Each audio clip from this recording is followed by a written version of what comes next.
rapidly. Carbon market works on carbon credit equivalent to stock that industries can purchase to offset their CO2 emissions. The certified carbon credits are generated through investing in reducing CO2 emissions elsewhere and could be traded in carbon market with price determined by its demand. The figure in this slide shows the growing carbon market in 2008, reaching a total value of about US $126 billion, double its 2007 value. Thailand in past has benefited from CDM, Clean Development Mechanism projects that has added incentive to invest in projects such as landfill sites and cogenerations. After discussing some of the financing mechanisms, let me quickly brief what ADB with its GMS sub-regional program is doing to address climate change. GMS countries comprises of 6 neighboring countries, Cambodia, Laos, PDR, Republic of China, Myanmar, Vietnam, and also including Thailand. The program is based on economic cooperation to intensify investment in infrastructure with vision of connectivity, competitiveness, and community.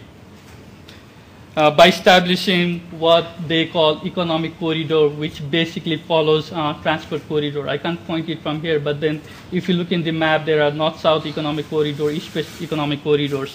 These economic corridors basically follows transport corridors.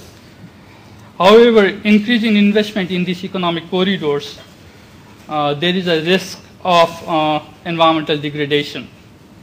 That is why GMS countries in 2005 approved environmental program called Core Environment Program to address any negative impacts of economic development within these economic corridors. This ADB GMS Core Environment Program is trying to promote clean economics through transformation in energy, transport sector, and agriculture and natural resource sectors.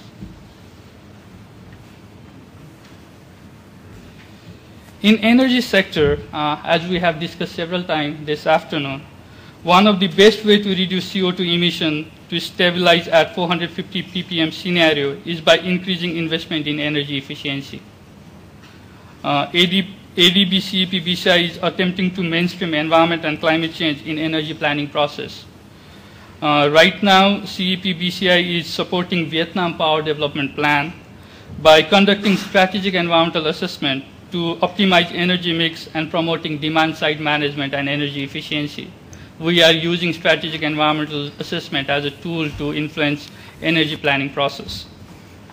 At the same time, it is also looking at ways to institute payment for ecosystem services as a policy response to enable sustainable financing mechanism for ecosystem protection.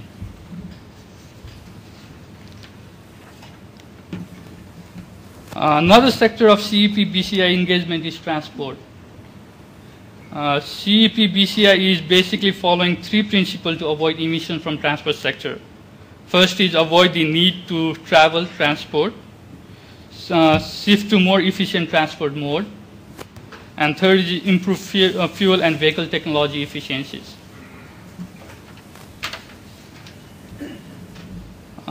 This is one of the new innovative initiative that CEP BCI is trying to implement, which is called Carbon Neutral Transport Corridor in the GMS, following the same corridors that I was showing in the earlier map. Targeting preparation of investment package to achieve carbon neutral landscape delineated along GMS transport corridor through carbon sequestration or forestation by greening transport corridor, improving freight traffic management and engine efficiency, and biofuel promotion as a fuel substitute. Here we are talking about second generation biofuel so that we avoid the whole discussion about food versus fuel debate. And this is expected to be accomplished through development of functioning public-private partnership models.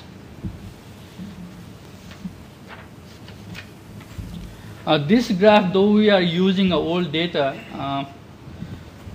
shows that largest source of greenhouse gas emission in this region actually comes from land use changes. That is, forest conversion resulted from forest fragmentations.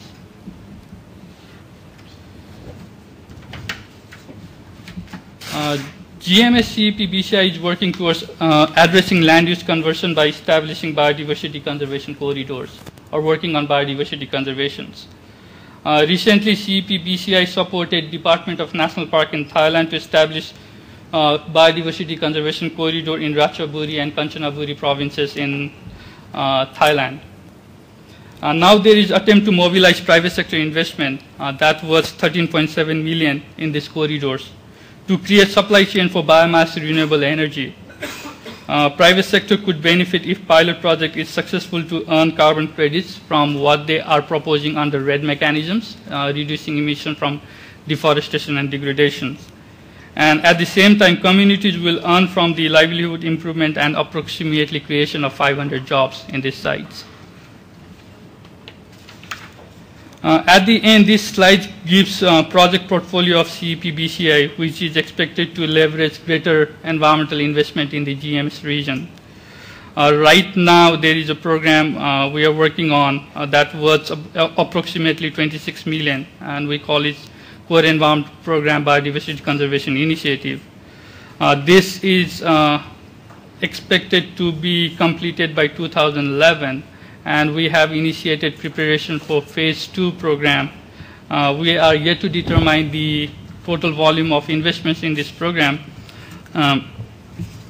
Thank you. But it will come, we will know the volume very soon for this program. Another program that we are working on is the RED preparedness, reducing emission from deforestation and degradation, basically trying to build countries' capacity to access funding from this mechanism. Because CDM, what we have experienced in past was most of the developing countries were not able to benefit from the mechanisms. Most of the projects were either located in China or India. So we are already starting the preparedness for the RED mechanism so that other countries can also equally benefit from this mechanism. And finally, the last program we are working on right now is to create an investment package that equals to 63 million. It will be a combination of loan and grant to Cambodia, Laos, PDR, and Vietnam, aimed at establishing biodiversity conservation corridors. Thank you.